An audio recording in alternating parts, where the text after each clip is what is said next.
Ok. Musée, bonjour. Merci de m'accorder ce témoignage. Je sais que, à la limite, je ne peux même pas imaginer comment c'est difficile de se remémorer toutes ces atrocités. Mais quand même, voilà, enfin, comment dire, je le remercie du fond du cœur parce que je sais que c'est pas facile, même si je ne sais pas à quel point, parce que moi, j'ai pas vécu le génocide. ati mwaramutse ati ndumva ukuntu bigoye cyane kugira ngo ibyo bintu umuntu abibeho kandi abitekerezeho ati nubwo ngiye ntahabaye ariko ndumva ndagerageza nk'umuntu kumva ukuntu nabyumva ati byari bigoye cyane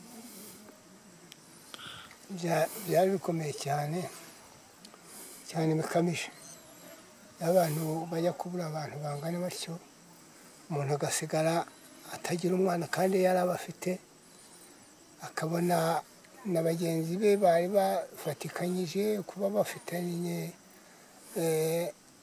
abantu hanyuma bagasigara bahagaze batya nk'igiti.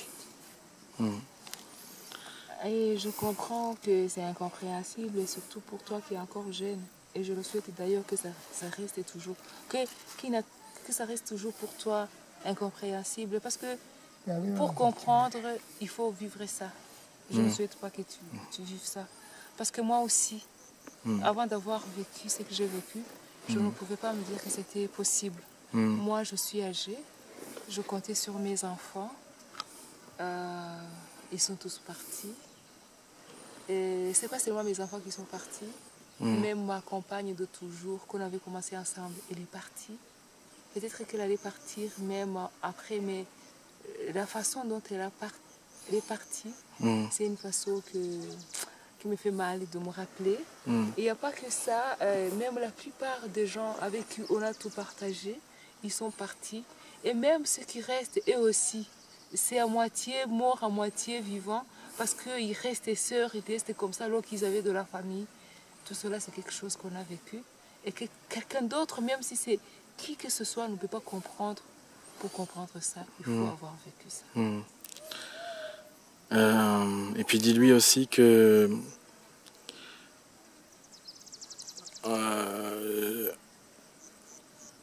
un musée, c'est comme une bibliothèque. C'est une mémoire qu'il faut respecter au plus haut point, quoi. Il est comme une bibliothèque, quoi. Le fait qu'il soit âgé, ça veut dire qu'il a connu énormément de choses aussi, pas seulement le génocide, mais ce qui s'est passé avant depuis 59, et puis et c'est pour ça que j'ai un grand respect pour les personnes âgées.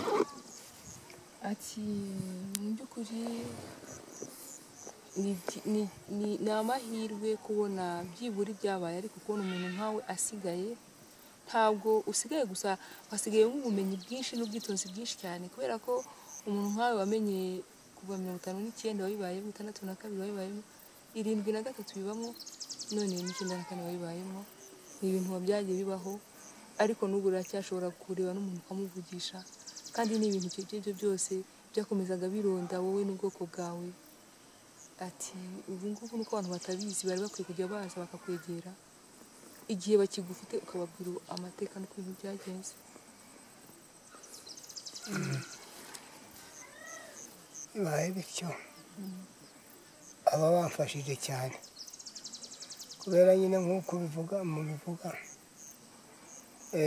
hari igihe ntekereza nkibaza tekereza ntacyo nari ngikora ku mpamvu z'abana banjye ureba abo bana bangana batyo bari bafite nyina nawe ajyana nabo kubona nk'abantu 10 mu rugo n'abangahe na 3 na 2 wumva ko hagasigara umuntu umwe urumva ko bitoroshye. Il dit quand vous le dites c'est la vérité. Peut-être oui, même si je ne sais plus le dire, mais je peux le dire. Moi, qu'est-ce que vous voulez que je dise? Je ne peux rien dire. Vous voyez l'âge que j'ai aujourd'hui. Même si nos enfants, à cause de leur ethnie, ne pouvaient pas aller à l'école, mais tout, les champs, les vaches, c'est eux qui s'occupaient de tout cela. Leur mère et moi, on était maintenant comme de rois et de reines parce qu'on avait des gens qui travaillaient pour nous. Aujourd'hui, avec la vieille femme que j'ai, vous comprenez que je ne peux rien faire. Je suis là sans être là. Si, comme il vient de le dire, il y avait au moins des gens qui venaient pour que je leur dise notre histoire, au moins je serais utile à quelque chose. Parce que pour moi, je ne suis plus utile à rien. Mais si je pouvais au moins dire ce qui s'est passé, raconter comment c'était, et raconter notre histoire, ou essayer de sauvegarder notre histoire, ce serait une façon de me rendre utile. Aujourd'hui, la force, je n'en ai plus. Avec tout ce que j'ai vécu, la pauvreté aussi. Je ne sais pas combien de jours ça me reste.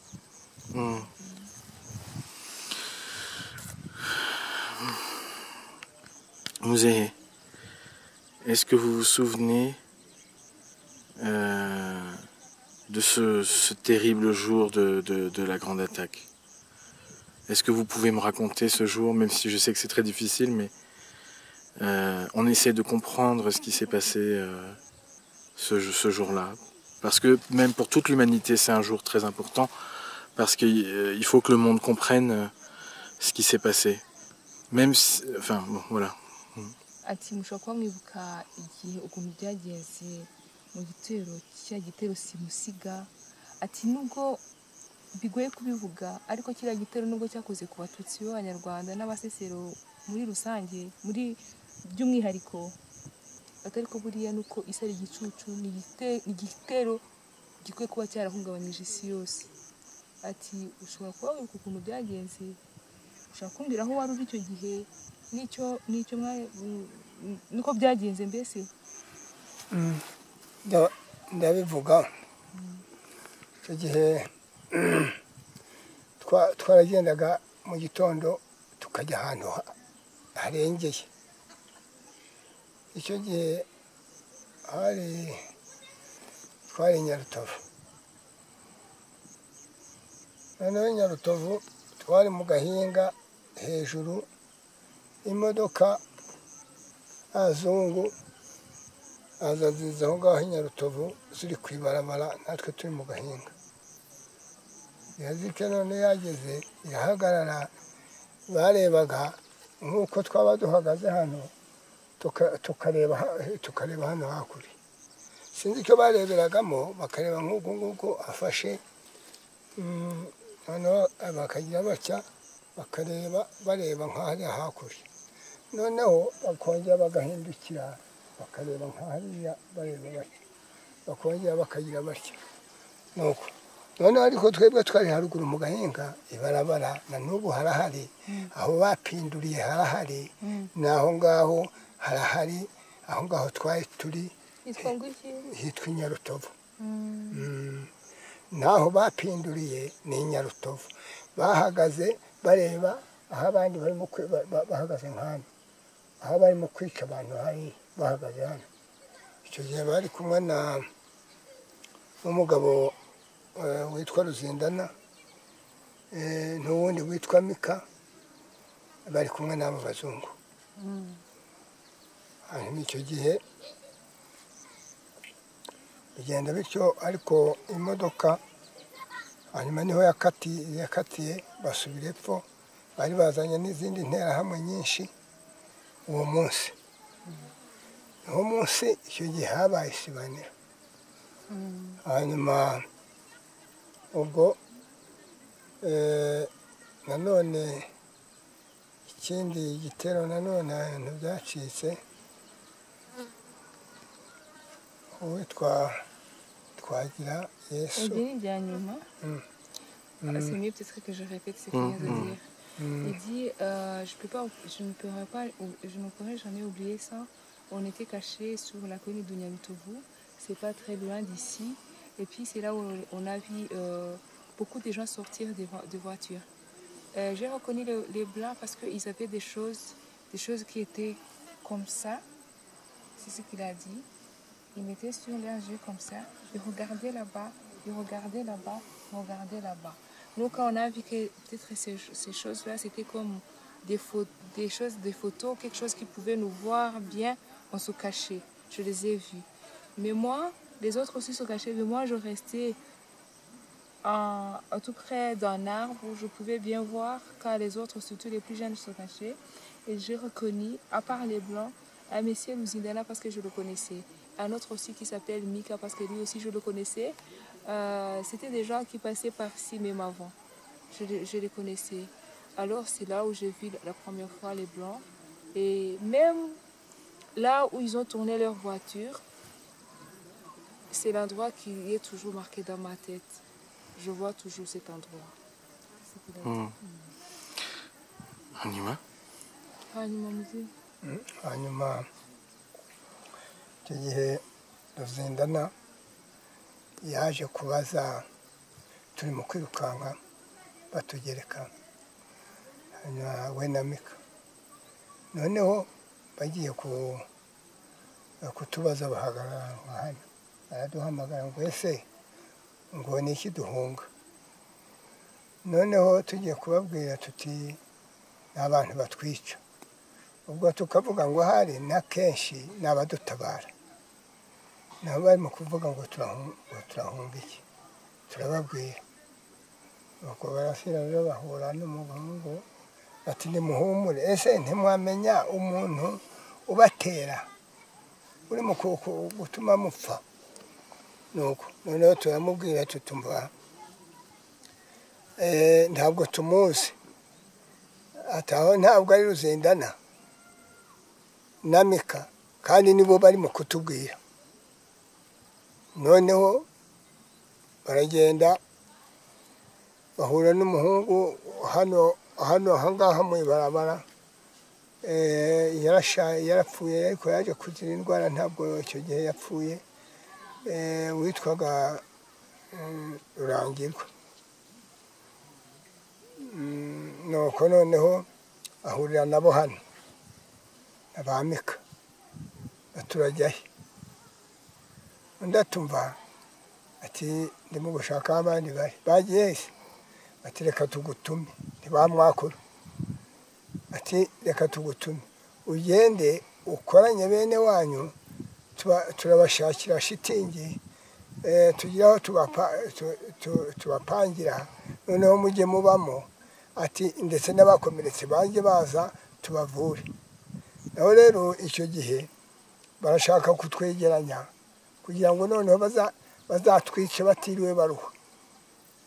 Bon, et puis il a dit, en fait, même si j'avais vu l'original, je n'étais pas sûre que c'était lui. Mais il est venu, il nous a demandé, qu'est-ce qui se passe ici? Et puis nous, on a répondu, on est en train de nous tuer. Et puis il a dit, mais il criait, il a dit, qui vous tue? Et puis ils ont répondu, on ne le connaît pas. Il dit, c'est peut-être Luzindana ou Mika qui vous tue, qui sont en train de vous tuer. Et puis ils ont dit, non, c'était Luzindana et Mika qui posaient la question. Alors tout de suite, il a reconnu, là il était sûr parce qu'il avait déjà vu Luzindana. C'est là il a reconnu que c'était Luzindana. Alors ils ont opté de ne rien répondre. C'est ainsi qu'ils ont rencontré Luzindana et Mika, un homme qui passait par-ci, il s'appelait Rurangirwa. Il est mort, mais de sa propre maladie, il n'a pas été mort pendant le génocide. Il lui dit, où vas-tu? Ils lui ont demandé, où vas-tu? Il a dit, je vais rejoindre les autres. Les autres se cachent où? Il dit, on ne sait pas où on se cache partout où on trouve la cachette. Alors ils ont dit, on va te donner un message pour tous les tiens. Tu vas leur dire que qu'ils se réunissent, on va leur amener des tentes et même les blessés, on va essayer de les soigner. Il faut les dire parce qu'on ne sait pas aller les trouver dans leur cachette, on veut venir les soigner. J'ai une question. Ce jour-là où le vieux a parlé avec Ruzindana et Mika, est-ce que c'est le même jour où il a vu les Blancs ou c'est un autre jour? Tu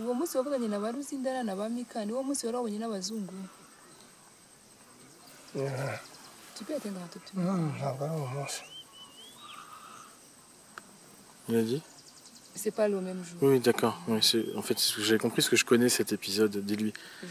Icyo gihe ngo arakizi icyo gihe cyangwa ikana Ruzindana barakimubwiye yashakaga kwimenyera cyane cyane icya gitero cy'umunsi ubwo ngubwo Ruzindana icyo gihe bahise ko baruzindana bagenda bamaze kutubwira batyo, hanyuma bagenda muri ibyo bitero bagenda bari kumwe n'aba bazungu. Icyo gihe niho hari habaye ikoraniro ryinshi ry'imodoka bahuruje bavuga yuko mu Bisesero ngo bananiranye, hanyuma nibwo bahise ko icyo gihe baza imodoka ntaho zitavuye, za Cyangugu, za hehe, amambe ibihugu byose. Uwo munsi rero icyo gihe byacitse, icyo gihe abantu barashira benshi cyane. Il dit, ce jour-là, c'est pas le même jour. Mais tout ce que je sais, peut-être que je mélange, Ruzindana était quand même avec les Blancs, même si c'est pas le même jour où il nous a parlé, je n'étais pas très bien distinguée. Mais que ce soit le même jour, mais ils étaient aussi avec les Blancs. Ce jour-là, il y a eu beaucoup de voitures qui sont venaient de partout. Ils venaient de Cyangugu, de Gisenyi, de Buta, de Gikongo. Ils sont venus de partout. Ce jour-là, c'est là où ils nous ont tués vraiment. Ils nous ont tués. D'ailleurs, la grande partie de ma famille est morte. Ce jour-là.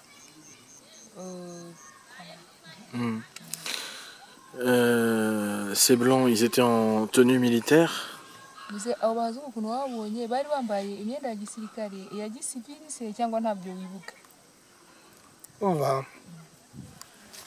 Abazungu twarababonaga ariko ntitubegere, babaga bari hafi kandi icyo gihe ntiwajya kubegera. Hariho abantu babaga babakikije b'abasirikari b'u Rwanda, tumva b'Abanyarwanda, hanyuma rero bakabakikiza imodoka. Ntibareba rero hano hepfo kandi hirya, ubwo barazaga bakubona ntibatinyaga kukwicira no mu maso yabo, ntabwo twahegeraga ariko twarababonaga. D'ailleurs, on ne s'approchait pas parce que même les internes, quand ils te voyaient comme ça, ils n'avaient pas peur de te tuer, même devant les yeux de tout ce monde. Mais tout ce que je peux te dire, il y avait beaucoup de militaires rwandais. Les Blancs aussi étaient là. Moi, ce que je me rappelle que la tenue n'était pas peut-être très loin de la tenue des autres militaires. Mais dire aujourd'hui que c'était de la technique, de quelque chose que je n'ai pas bien approché, est très sûr de ce que j'avance, d'autant plus que je ne sais pas. Je ne sais pas. Tout ce que je sais, je les ai vus. Tout ce que je sais, il y avait d'autres militaires. Que la tenue soit militaire, peut-être, mais je ne sais pas. D'accord. Quand est-ce qu'ils revoient des blancs par la suite? Enfin, quand, est-ce qu'il peut nous expliquer dans quelles circonstances il revoit des blancs par la suite?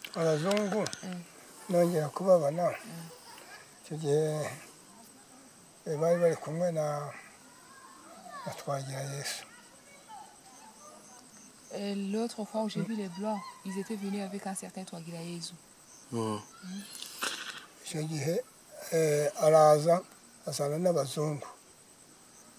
Baje kuzana n'abazungu, noneho akaza babeshya ngo abazungu bakabaza ngo ese ngo biriya ni ibiki.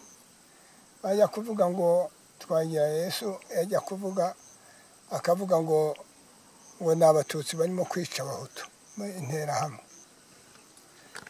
Ubwo icyo gihe duhurira hariya nabwo hahandi twahuriye cya gihe ejo bundi igihe mwazaga, aho wa mugore mwajyanaga imuhira, aho mwamukuye niho bakubitaniye. Hitwa mu Mubuga? Oya, hitwa mu Kamina, hariya hitwa mu Kamina. Nuko noneho rero ubwo araje, bari mu kugenda ayobora aba bazungu. Quand la deuxième fois où j'ai vu les blancs, c'est quand je les ai vus avec un certain Twagirayezu.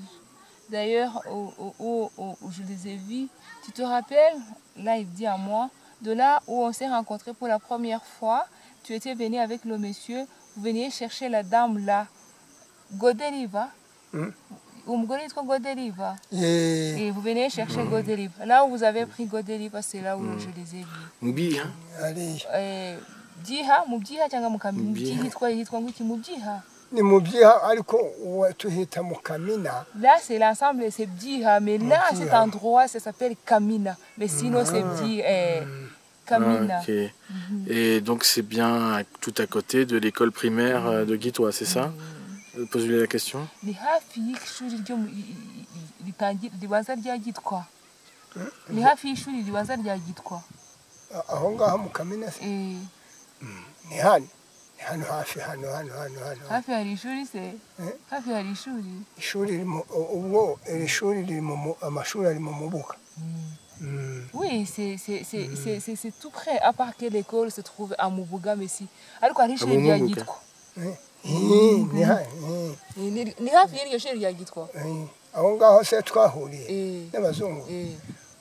Hano mu Isanganyo ntabwo mu Isanganyo ryo aho mwasanze wa mudamu. C'est dans le croisement, là où vous avez rencontré la dame. D'accord, ok, très bien. Est-ce qu'il peut raconter ce qui se passe après cette rencontre? Watubwira ukuntu byagenze muri make hamaze kuba icyo mumaze guhura n'abo bazungu? Nabibabwira. Icyo gihe baravuze ngo twihangane ngo bazamara iminsi ngo 3 ngo tube uko twari turi ngo tujye ngo aho twari ngo twihishaga ngo dukomeze twihishiye ngo ngo mu minsi 3 ngo iyo minsi 3 nishira ngo bazadutabara bazaba bahari. Hanyuma oui, je sais, je peux vous le dire. Ils sont venus, ils nous ont dit on vous donne 3 jours. Vous allez rester comme vous étiez, vous allez rester dans vos cachettes. Après 3 jours, nous allons revenir et nous allons vous sauver. Et moi, je les comprends parce que Touadéra Yezu les avait menti, les avait dit que c'était les Hutus qui tuaient les Tutsis. Voilà pourquoi les Blancs n'ont pas voulu nous aider. Alors, ils nous ont dit qu'après 3 jours, ils vont revenir pour nous sauver. Hanyuma turanabereka abantu ba ubwo Touadéra Yezu ubwo yavugaga ngo ntabwo ngo ari bo bari mu gupfa ngo ntabwo ni intera hamwe ziri mu gupfa ngo abatutsi bice. Nyuma turabereka hari umuntu wari bari bamaze gutema murumuna waga Singombwa baramwica w'umusore intumbi baraza baribereka bati dore umuntu umaze gupfa bereka abazungu. Umva bamaze kubereka n'uwo muntu bamuhambye hariya mu byiha nawe yahambwe harahari. Et puis ces blancs quand on a vu qu'ils ne voulaient pas nous sauver, on a même montré un jeune homme qu'on venait de tuer. Ils ont montré aux blancs, regarde, ils nous tuent.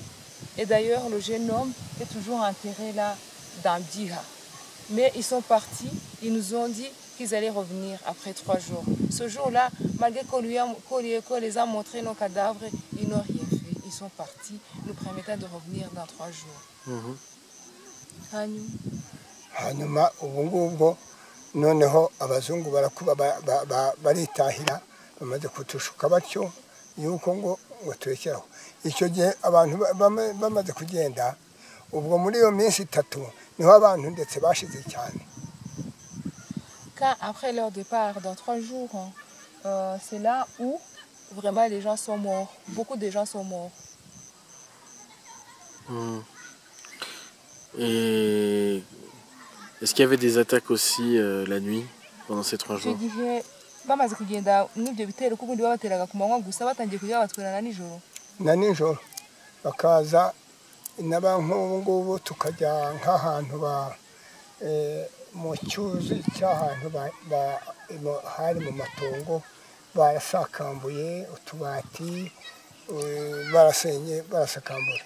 Noneho rero ababaye basigaye akaba ari igihe twegerana ukaza wahungiriya nahungiye undi yahungiriya undi niyi tukaza twasuzumiraga aho ngaho aho duteranira tugasuzumiraho uwapfuye tukataje byarangiye.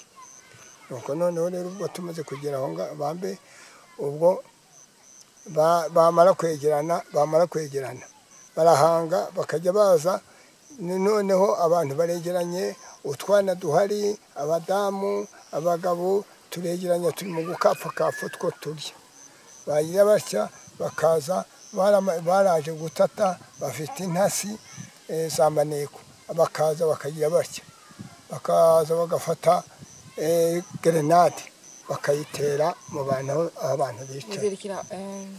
Oui, ils sont connus, ils venaient même la nuit. Parce que des fois, on n'avait plus où nous mettre. Des fois, on se mettait, on regardait, on essayait de faire quelque chose. Quand on voyait la fumée où on était, ils continuaient. C'est comme ça qu'ils nous tués. Ils nous ont tués d'ailleurs. Alors, ils nous regardaient là où on essayait de faire quelque chose. Ils venaient, ils nous jetaient des grenades. Ils nous ont tués comme ça. Ils ont continué à venir à nous tuer. La nuit, même pendant 3 jours où ils ont vraiment fait quelque chose, même les autres jours revenaient pour voir les peu qui restaient.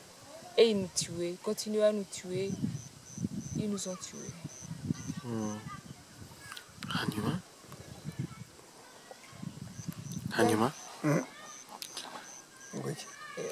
Nyuma byagenze gute? Nyuma nanone ubwo bahise ko nyine icyo gihe bataha. Noneho ahandi noneho bageze epfo aho mu ngendo mbi hegamira aho ngaho hafi yo w'Inyarutovu hari umukobwa w'umugabo witwa Muganga bari baramukomerekeje. Noneho yararaga hariya hakurya dore kuri ariya mazu hariya aya ngaya amabati mubona hamwe twahuriye. Noneho baraza bamaze kuza bati hariya hari umukobwa uhahishe, bajyaga kumuhisha kugira atabashaga kwiruka. Noneho bakamushyira nko mu gikuku, bakazana amabuye, hari amabuye menshi, bakagerekaho batya bakamupfundikira aho ngaho. Ubwo abantu bakagenda kwirwanaho biruka, wa wundi bakamusigaho. Nimugoroba abasigaye bakajya kumuzana. Ruzindana n'abo ngabo b'intera hamwe bandi bati tuzi aho umuntu ari hari hakurya mu mabuye. Baragenda baramuzana ati ntimumwakure, ariko Ruzindana na Mikati ntimumwakure.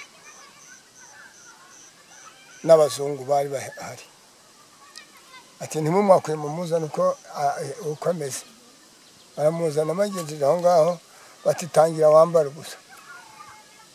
Umwana yari inkumi aranga, yanze ati bati niwanga nimagutema. Umwana agira isoni, umwenda bajya batya utwari yambaye baraduhubura, asigara ubutuku ngo reka turebe uko Umututsi ateye. Bigenda bityo bamaze kumwambika ubusa. None hasigaye ngo ngaho nimumwica, hasigaye mujugunye igitumbi hariya, bamududubiza inkota hano, barashingishira umwana yikubita hasi, umwana araca, bajugunya munsi barabara baragenda. Peut-être que les Blancs ne comprenaient pas ce qui se disait, mais ils voyaient ce qui se passait. Il y avait une fille qu'on avait cachée, parce que cette fille, c'était la fille d'un certain Muganga. Et elle avait été blessée, elle ne pouvait plus courir. Alors on avait décidé, on avait creusé quelque chose, on la mettait pendant la journée dans le truc qu'on avait creusé et on rajoutait les pierres. Je ne sais pas comment ils ont su. Et le soir, ceux qui restaient allaient la chercher parce qu'on ne voulait pas qu'elle meure. Et je ne sais pas comment ils ont su qu'on avait caché cet enfant, cette fille là-bas. Alors quand Ruzindana et Mika sont venus, et les Blancs étaient là, ils ont envoyé les jeunes miliciens d'aller chercher cette fille. Et ils ont dit, ils l'ont ramenée. Quand cette fille est arrivée là, ils l'ont dit, enlève tout ce que tu portes, on va voir comment une fille toute est faite. Alors la fille a refusé, parce que c'était déjà une adolescente, c'était une fille et déjà elle ne voulait pas se mettre nue devant les inconnus. Alors, tu ne veux pas, Ruzindana s'est énervé. Les Blancs étaient là, ils voyaient. D'ailleurs, peut-être qu'ils ne comprenaient pas ce qui se disait, mais ils voyaient ce qui se passait. Alors Ruzindana a dit, si tu refuses, alors on va te tuer. L'enfant a refusé. Et puis ils ont pris un couteau, ils ont déchiré la petite chose qu'elle portait sur elle, qui était un peu déchiquetée, et ils ont transpercé avec le couteau. La fille est morte, on l'a jetée en bas de la route. Ça, c'était pendant les 3 jours où ils attaquaient jour et nuit après la rencontre avec toi, Guy Alizou. cya gitero kinini hari hagati ya bya bitero binini cyangwa cyari cyagiye bazanaga na Twagirayezu. Hari hagati. C'est pendant les trois attaques. D'accord, les 3 derniers jours d'attaque. Oui, d'attaque. Hein, on reconfirme bien. Donc ça c'était vraiment pendant les 3 derniers jours des 3 dernières attaques, les 3 derniers jours d'attaque. Ni muri cya gihe mwabonaga abazungu muri byo kukenera cya gitero simusiga. Ni muri icyo gihe. Icyo gihe habayeho igitero simusiga. Icyo gihe nibwo ndetse n'abazungu nyine ubwo bazaga ariko bahuruye nyine bahuruje ibihugu byose nta kantu kasigaye. Oui, c'est pendant après je crois après un jour de la première attaque Simusiga. C'est d'ailleurs là où les blancs sont venus pour nous attaquer. Parce que les autres jours, les blancs n'étaient pas venus pour nous attaquer. Ils ont venu juste pour nous mentir qu'ils allaient nous sauver. Donc c'est vraiment à la toute fin du génocide, hein, c'est ça? Ni cya gihe nyuma mbese génocide isa naho yarangiye niho bakoze ibyo ngibyo byo kwicira umwana w'umukobwa. Igihe intambara yasaga isa naho irangiye. Byari hagati hanyuma ahubwo nyuma yaho baje kujyana umwana w'umukobwa wanjye bite umwangavu noneho baramujyana ati ntimumwice bamujyana ntacyo bamukozeho ngo azajya bereka ngo aho abandi bihishe. Ubwo ingira yabo ajyanwa na Mika n'abazungu na Ruzindana baramujyana ngo ajya bereka aho abandi bihishe aba ari we uzajya bereka. Baramujyana ubwo bamwiciye ku mugonero niho yabaga. C'est pendant ces 3... Je le sais, parce que la fille est là, on l'a tuée. Mais ma propre fille, celle qui est ma propre fille, pas la fille d'un voisin ou d'un ami, ils sont venus la chercher. On l'a pris dans la voiture où était Mika, Bouzidana et les Blancs. Comme quoi, on ne va pas la tuer, elle va nous montrer là où les autres se cachent. On veut sauvegarder pour montrer comment les Tutsis étaient. On l'a amenée. On n'a pas su, après on a su seulement quand on a finalement trouvé son corps à Mugonera. Mais sinon on n'avait pas su. Mugonero. On n'avait pas su où on l'a mené. Ça c'était après la première attaque Simusiga. Et donc juste avant le sauvetage entre guillemets quoi. Imbyari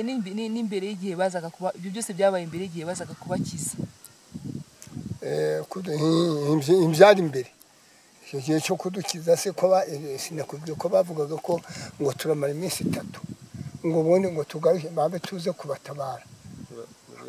Barashaka umusobanurire ibyo byabaye ibyuriya mukobwa babanje kwica byabaye hariya mu kwezi kwa 5 cyangwa byabaye mu kwa 6?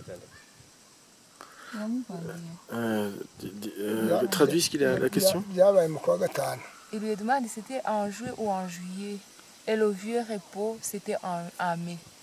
C'était en mai ou en juillet. Et le vieux repos, c'était en mai. Et puis, avant que Boniface ne lui pose la question, il expliquait ceci. Il disait, non, c'était après la première attaque Simusiga. D'accord. Parce que quand ils sont venus pour nous dire qu'ils allaient revenir nous sauver, ils sont repartis. Les autres qui revenaient ne venaient pas avec les blancs. D'ailleurs, les autres qui revenaient, quand ils sont venus nous attaquer, nous tuer, ce n'était pas les blancs, on ne les voyait pas. On voyait les messieurs qui venaient de toutes parts, de tous côtés, mais on ne voyait plus les blancs. Les blancs, on les a encore revus après. C'est là où tu m'as dit que je pose bien la question. D'accord. Donc on dirait que c'est plutôt plus d'un mois avant la fin du génocide alors. Tugiye twavuga ko hari hasigaye ukwezi ngo biriya bindi byo kuza gukiza abantu bibeho ko byabaye bavuze ko byabaye mu kwa 6. Abo bana ba Écoutez, je ne peux pas oublier. Je peux oublier toutes les autres dates. Mais c'était en mai quand ils ont pris ma fille, quand ils ont pris aussi la fille de mon ami. Ça, c'est quelque chose qu'on n'oublie pas. D'accord. Oui. D'accord. Mais alors, quand il dit après l'attaque Simusiga, donc est-ce que c'est le jour même après l'attaque ou si c'est le lendemain ou... Enfin, c'est vraiment proche, c'est ça? urabona cya gitero cyabaga kitaki 13 gikomeye cyane bise Simusiga. Abo bana bari bamaze kubatwara cyangwa babatwaye cyaraye kibaye cyangwa kimaze iminsi mike kibaye. oya babatwaye babatwaye kimaze kuba. Ah, c'était en fait l'attaque de Simusiga a eu lieu, c'est vrai. Et les gens sont morts. Mais il y avait ce qui restait. C'est ainsi qu'ils ont continué. C'était, je crois, le second jour. Parce que le second jour aussi, des attaques étaient terribles. D'accord. D'accord, je comprends mieux maintenant. Donc, ce serait le lendemain du premier jour de la grande attaque, Oui, quoi. oui. Bwa bwa kabiri bw'igitero cya mbere cya Simusiga mu munsi ukurikiyeho. Oui. Ok, d'accord, je comprends. Donc, quand les Blancs on dit on revient dans 3 jours, qu'est-ce qui s'est passé alors au bout de 3 jours?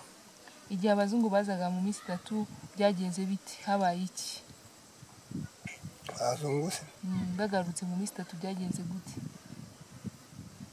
nyuma se yaho tubabone. Icyo gihe bazaga bakababwira ngo turagiye hari ibikoresho dufite tuzagaruka mwihangane musubire mwabaga tuzagaruka nyuma y'amezi 3 byagenze gute? Icyo gihe abantu muri icyo gihe muri iyo minsi 3 abantu barashize. Barashize muri iyo minsi 3 bari baduhaye ngo nibwo ngo twihangane. Icyo gihe byabaye nk'uko noneho bakojeje hagati mu ntozi. Noneho biracika cyane. Sinakubwira ntibaryamaga. Ntibaryamaga buri munsi nuko. Noneho rero ubwo nyuma bajya kuza abantu bari bamaze kurangira twari twasigaye bamaze kuturangizaho. Hanyuma rero baje nibo batubwiraga rero ngo batujyane hano haruguru mu Bisesero noneho ngo bariho ngo baturindira. En fait, quand ils sont venus, quand ils nous ont donné 3 jours, là, après ces 3 jours, maintenant les attaques ne cessaient plus.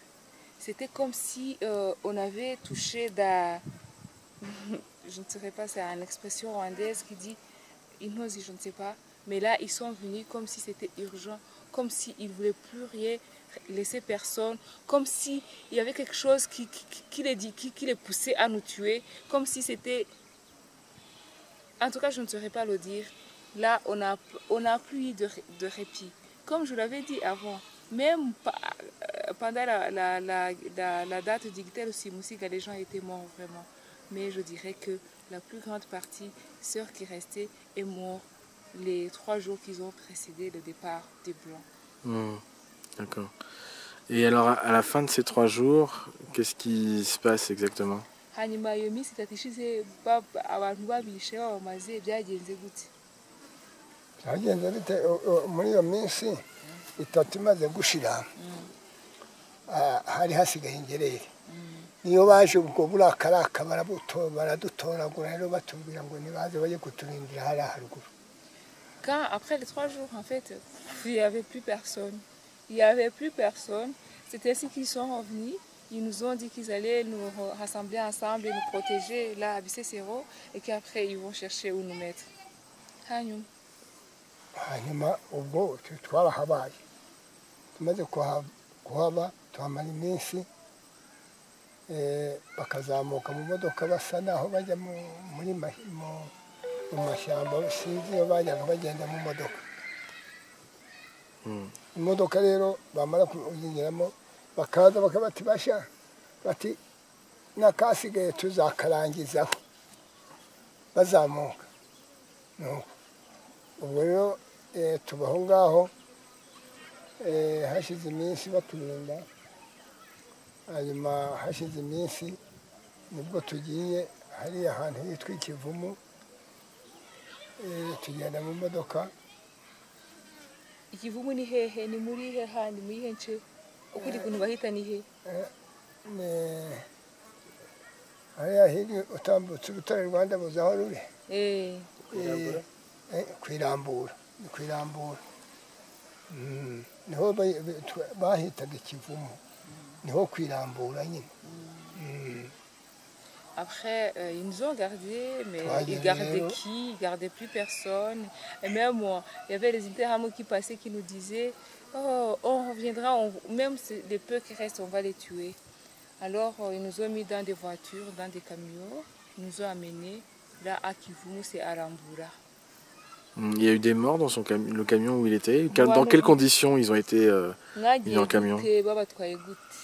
Uburyo twagiye badushyiraga muri bya bimodoka bya kamyo bakabidushyiramo, benshi bagiye bahavunikira bakaba n'igihe babatsindagiramo, bakazana bakaba igihe bazana na shitingi bakagereka hejuru. Shitingi bamara kuyishyira hejuru, hanyuma abantu uko tugenda niko bagenda badutera amabuye. Nuko ubwo twageze aho ngaho nta kindi twakoze kindi, ariko hari n'umuntu bigeze ko agiye kwihagarika w'umugabo, ibintu bye babikubita igiti, na n'ubu uwo muntu arahari. En fait, on nous a vraiment entassés dans des camions, ils ont pris des shittings, ils ont couvert les camions, mais peut-être c'est parce qu'il y avait d'autres qui nous jetaient aussi les pierres. Et il y avait vraiment des gens qui sont arrivés très malades. Mais dans le camion où moi j'étais, on a crié, il y a un monsieur qui voulait faire pipi. Et quand on ne s'est pas arrêté pour qu'il fasse pipi, il a fait pipi dans la voiture. Tout ce que je sais, c'est qu'ils ont sorti, ils ont commencé, ils ont pris un bateau, ils ont frappé son sexe. Et même, il vit ici, il est toujours là, il est toujours en vie, et même son sexe est toujours malade. Voilà. Ok. On va s'arrêter là. Merci beaucoup. Moula causé.